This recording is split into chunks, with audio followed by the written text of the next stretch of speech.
আসসালামু আলাইকুম আমার প্রিয় বন্ধুরা, কোথায় আছেন, কেমন আছেন? আশা করি সবাই ভালো আছেন। আপনাদের উদ্দেশ্যে আজকে অনেকগুলি কথা বলবো, যে কথাগুলি আপনারা হয়তো আগে পরে শুনছেন কিনা তা জানি না। এই ফেসবুক প্ল্যাটফর্মে অনেক রকমের বন্ধু আছে। সেই বন্ধুরা কিন্তু দেখা গেছে আপনাকে বিভিন্ন ধরনের পরামর্শ দিবে যে ভাই, আপনি এই কাজটা করেন, ওই কাজটা করেন, করলে আপনি ফেসবুকে এটা করতে পারবেন, ওটা করতে পারবেন। আসলে ফেসবুক সম্বন্ধে যারা লেখাপড়া যারা বোঝে, তারা আশা করি অন্য কারো কথা শুনে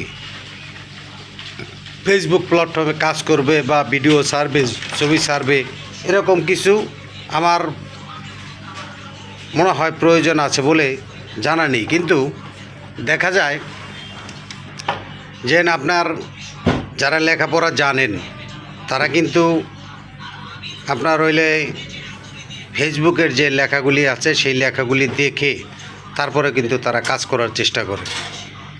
আর যারা না বোঝে তারা দেখা যায় আপনার বিভিন্ন বন্ধুবান্ধবের যে কথাগুলি আছে সেই কথাগুলি শুনে মনে করে যে না, আমার এই কথাটাই মনে হয় বাস্তব, এই কথাটা শুনেই তিনি কাজ করার চেষ্টা করেন।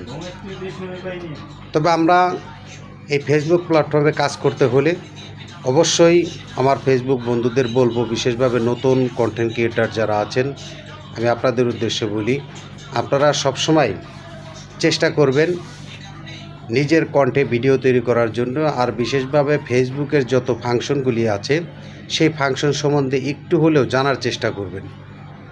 বুঝে শুনে তারপরে ফেসবুক প্ল্যাটফর্মে যখন আপনি কাজ করবেন তখন কিন্তু আপনি 100% সফল হবেন। আর যদি দেখা যায় এই বন্ধুর কথা শুনেন, ওই বন্ধুর কথা শুনেন, তাহলে কিন্তু ভাই আপনি কোনো না কোনো সময় তাদের কথা শুনে আপনি ফেসবুকের গাইডলাইন ভুল করে ফেলবেন। আর যদি একবার ভুল করে ফেলেছেন তাহলে কিন্তু আপনার ভুল বারবার হবে। ফেসবুক কিন্তু আপনাকে কোনো দিন সফল হতে দিবে না।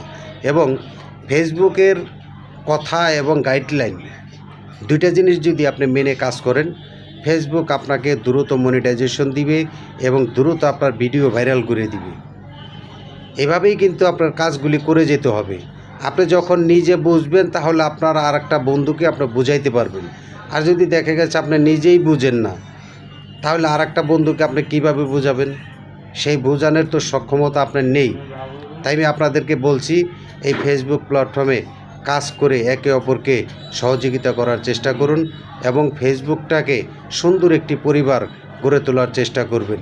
তার কারণ হলো, আমরা যদি এই ফেসবুক প্ল্যাটফর্মে সুন্দর একটি পরিবার তৈরি না করতে পারি তাহলে এই ফেসবুক প্ল্যাটফর্মে